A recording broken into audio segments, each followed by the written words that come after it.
உனது வசம் நினைவில் உன் கவசம் கொண்டு மகிழுதென் சிந்தை நீ குறைகள் தீர்ப்பதில் தந்தை நெஞ்சம் உனது வசம் நினைவில் உன் கவசம் கொண்டு மகிழுதென் சிந்தை நீ குறைகள் தீர்ப்பதில் தந்தை இனி அஞ்சும் நெஞ்சமோ அழுகை துன்பமோ ஆயுள் முழுவதிலும் இல்லை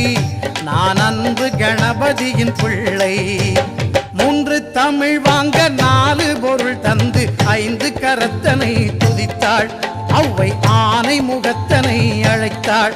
அந்த 6 முகத்தின் அண்ணன் பதத்தினை 7 பிறவியிலும் தொழுவோம் நாம் 8 திசையும் புகழ் பெறுவோம்